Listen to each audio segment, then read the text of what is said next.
ไปดิน้องPCPเด้อนี่มื้อนี้จังมียันเวลามาเฮ็ดวิดีโอให้ลูกค้าได้เบิ่งเครื่องเด้อส่วนที่เห็นนี่มันจะมีตัว A เนาะ C2 กับฟักเตอร์เด้อ C บอกนี่มันจัง2บอกอยู่ตรงกลางมันจะเป็นตัว C2 เด้อ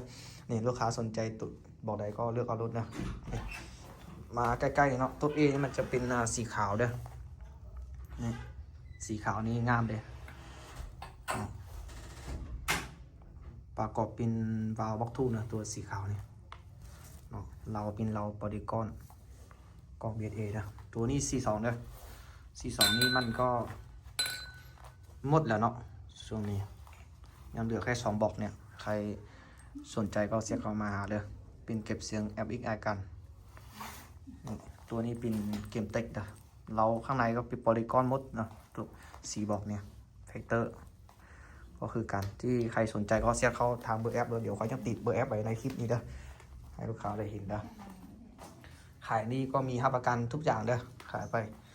เรา1 ปีเนาะส่วนสู้รถนี้6 เดือนวาล์ว6 เดือนเนาะที่ยันคือรับประกันนี่มันเกิดเหตุผลขึ้นเองในสู้รถมันเนาะที่ค่อยขายไปมันบ่ดีนี่ค่อยจะรับประกันเด้อขาแบบลูกค้าไปหลุมเนาะโดนกระทอกกระแทกเนาะเอาไปตกมันห้างมันเฟเนาะสีค่อยจังบ่รับประกันเด้อที่ลูกค้าเฮ็ดเฟเองเนี่ยคือมันรับประกันนี่ตัวว่าเอาไปมันบ่ดีนี่ค่อยจังรับประกันเด้อคือว่ามันเหตุผลมันเกิดขึ้นเองอ่ะเนาะลูกค้าบ่ได้เฮ็ดนี่ค่อยจะรับประกันเด้อเนาะเอามาดูตัวแฟกเตอร์นี่เป็นตัวใหม่ๆเนาะตัวหนังสือนี่300 บาทเนาะตัวนี้เนาะ ข้อนี้ประกอบเป็นตามลูกค้ามักเด้ออันนี้ลูกค้าเขาซื้อแล้วเนาะสั่งเขาลูกค้าจังสั่งใส่แบบนี้เนาะแล้วก็ประกอบไว้แบบนี้ตัว C2 นี่ก็ยังไม่มีเจ้าของเลยค่อยประกอบนี่ใครสนใจก็แทรกเข้ามาเด้อตัวตัวนี้ก็มีคุณซื้อแล้วเนาะก็ชอบตัวนี้เขาก็อัปเกรดแบบนี้คือราคานี่มันจะแตกต่างกันคือตัวเราอัปเกรดเครื่องขึ้นไปนั่นเนาะหลายคนที่บอกว่าตัว A มันก็ราคา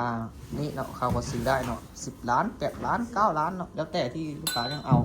คือคนไหนเขาเล่นปินเนี่ยเขาจะหูว่าเครื่องมันอัปเกรดมันจะแพงกว่าที่เครื่องบาอัปเกรดเนาะคือมันก็ตามขึ้นไปเนาะตามที่ส่วนอัปเกรดขึ้นไปเร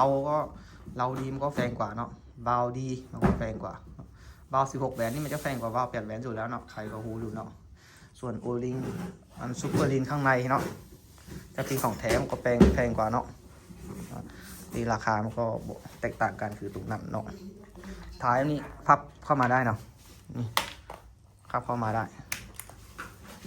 เวลาใส่กระเป๋าเดินป่าง่ายเนาะ